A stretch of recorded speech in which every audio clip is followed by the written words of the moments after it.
Greetings, friends, subscribers, haters, weasels, don't know, not sure where I'm going with that. Greetings, hello. This is a brown ale. This is a homebrew brown ale and it is absolutely fantastic. I don't mind telling you.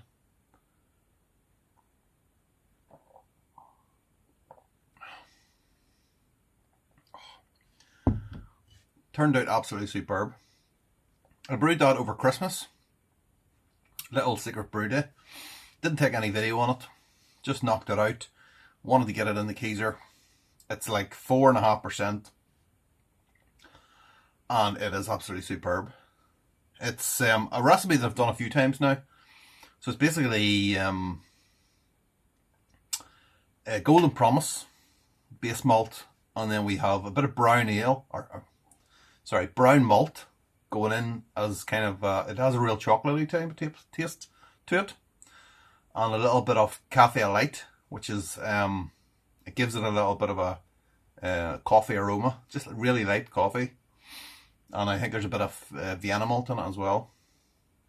And maybe something for the colour, I'm not sure what I put in for the colour, probably just barley or something like that, or black malt, I'm not sure. And then the hops is just Centennial all the way through. And the yeast is what really makes it, has really made this pop, which is, I used Kentucky Common yeast, Cross My Leaf Kentucky Common yeast, which is kind of, it's basically for doing that type of beers, cultures, all that type of thing, so you can imagine how it's really clean, and yeah, it's absolutely superb. I'm really liking dark beers. As you know, as time goes on, I really like the dark beers more and more. But the thing about a brown ale is that it's kind of on the on the dark beer level. So you get your stouts, then you get your porters, a bit lighter than a stout, and then I think probably brown ale would slip in there somewhere. But the way I like it is, I want it to be really light, really easy to drink, really clean. So while you get all the flavour from the dark malts, all the good stuff, the body is still light and really smooth and easy to drink, like a lager.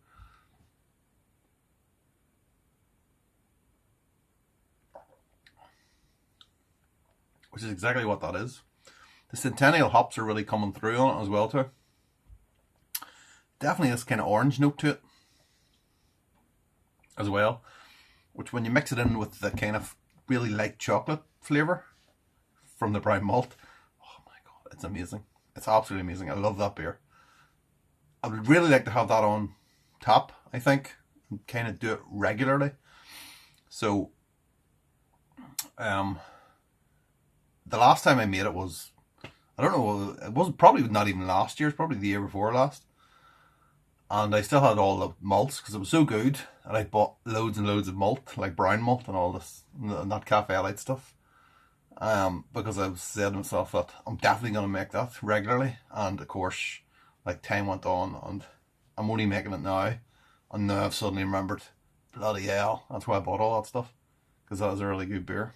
So yeah, I'm definitely going to have to try and do that again. So that's not really what we're talking about. Although when I think about it, ban all the malts, trying to plan it in advance, that is what we're going to talk about.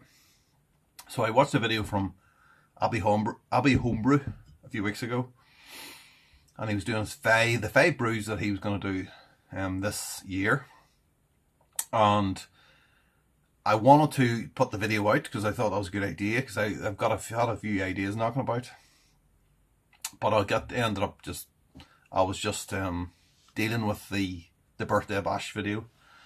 That, like 35 minutes that turned out, oh my god. But that took an age to try and do everything on that. And with my my procrastination, it took even longer, basically is what we're saying. But yeah, so 5 beers that I wanted, 5 styles at least, that I want to try and do this year. We'll go straight into it.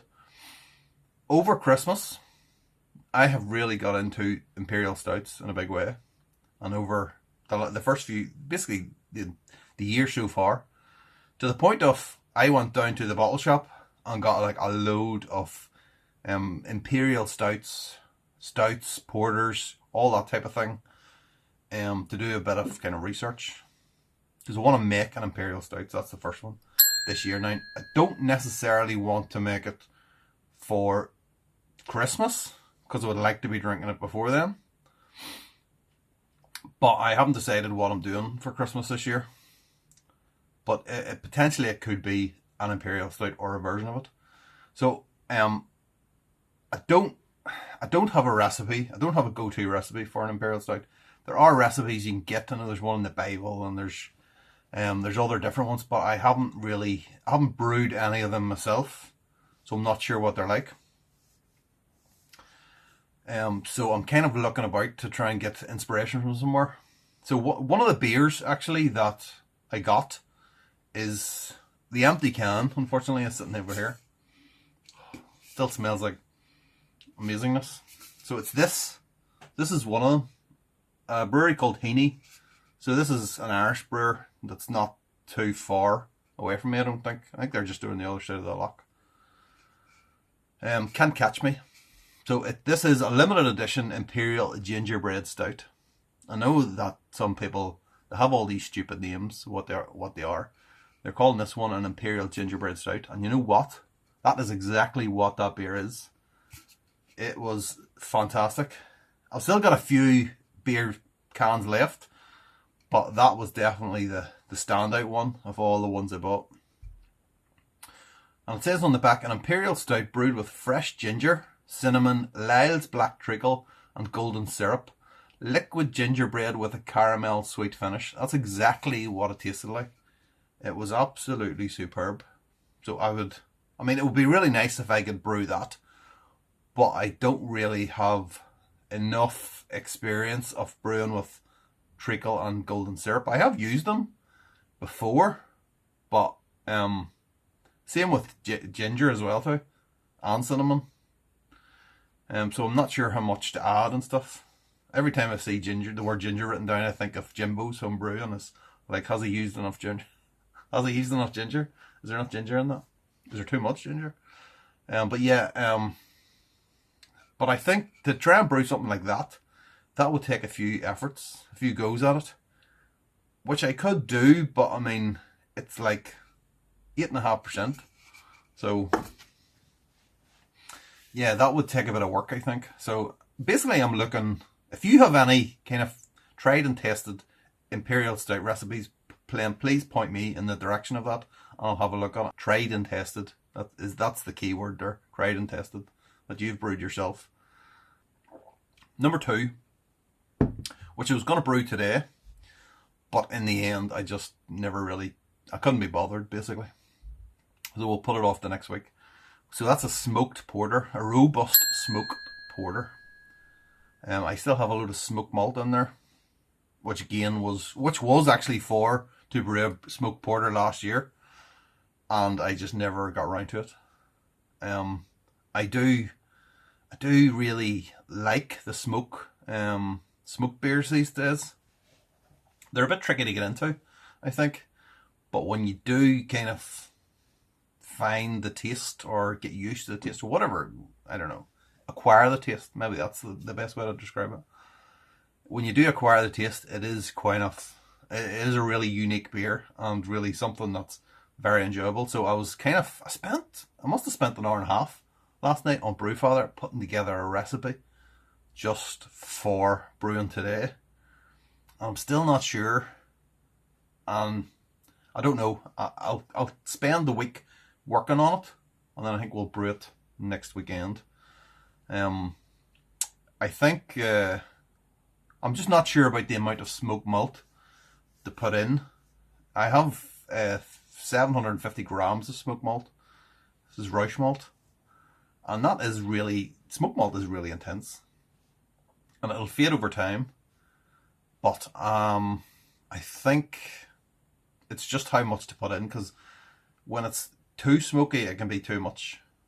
But the question then is, by the time the smoke ends, the weather will be picking up, and it'll be like, is it then, am I going to be drinking smoked porters in like May when it's getting really warm? So I don't know, but it is definitely on the cards. So the next one then, when I started drinking this, I thought, you know what I would really like? I'd really like to make a dark lager,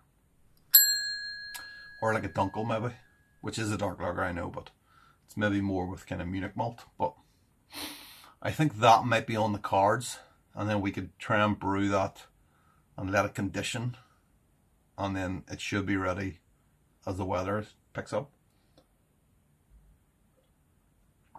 It is definitely something I want to try again.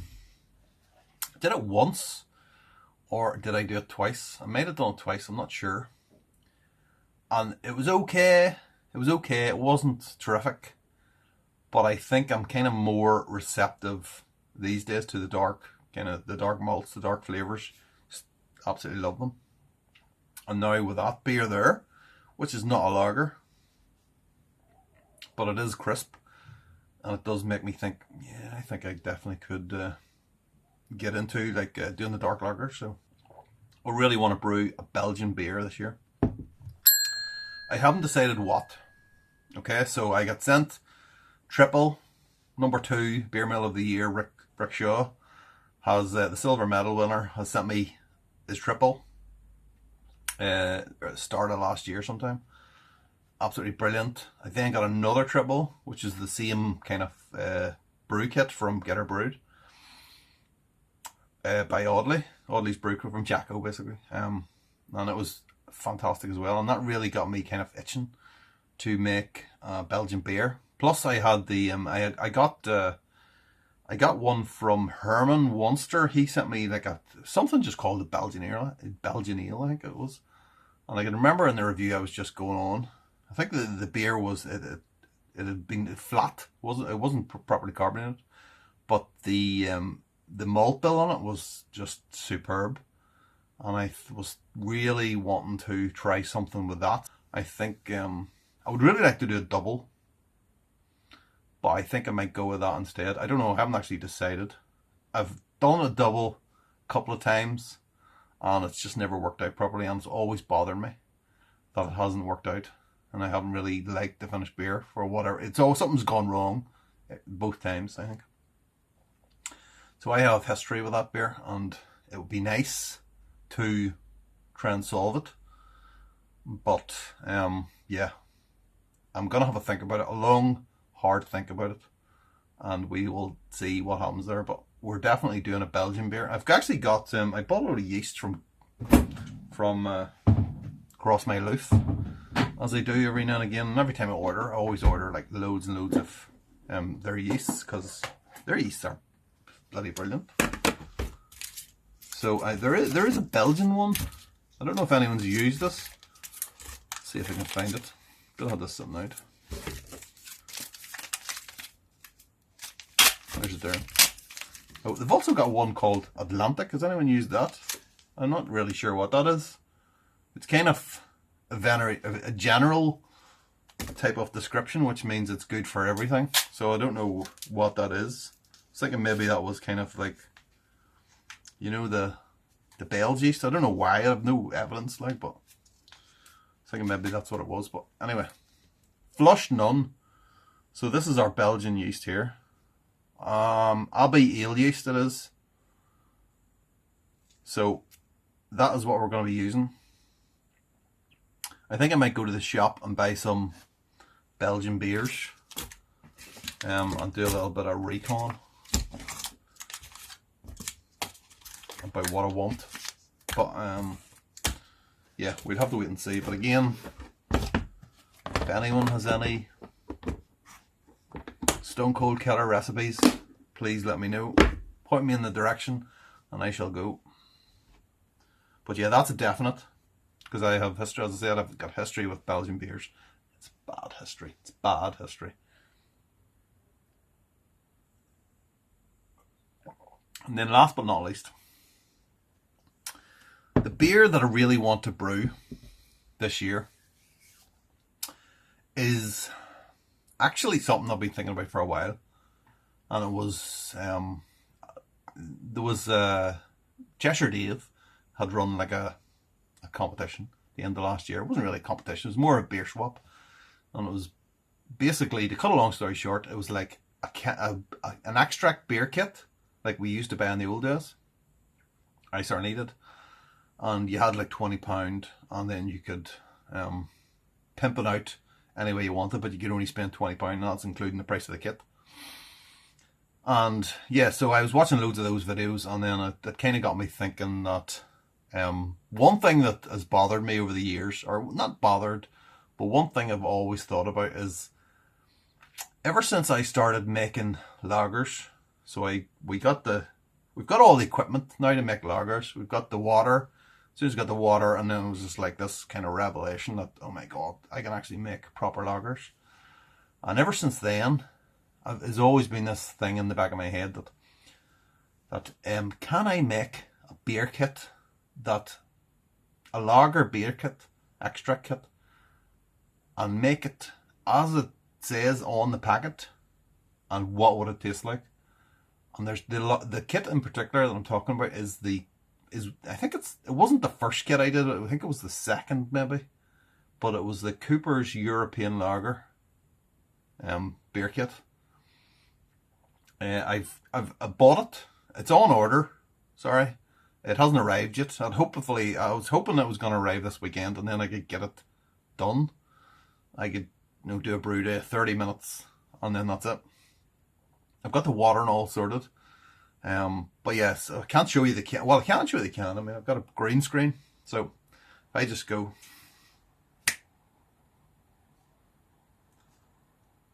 So that's the Cooper's kit. That one there. That's what we're going to do. We're not going to pimp it up in any way. We're going to brew it, I think, as per the instructions. I've got a kilo of dry malt extract, and we're going to use that, and then we will probably brew it exactly how it says on the packet. We may even use the kit yeast as well, just to see what it turns out like. And we'll lager it properly. We'll use the RO water, and then in like 90 days, in 3 months' time, we'll have a drink of it and see what it's like. Okay, I don't know how long that's been, but it's probably time for me to go. So I shall say cheers with my fantastic brown ale. That's absolutely superb. I really need to get a couple of these bottled off and then onto the shelf. Otherwise I will just drink them all. Okay, that's it. I'm away. Happy Homebrew Wednesday. Cheers.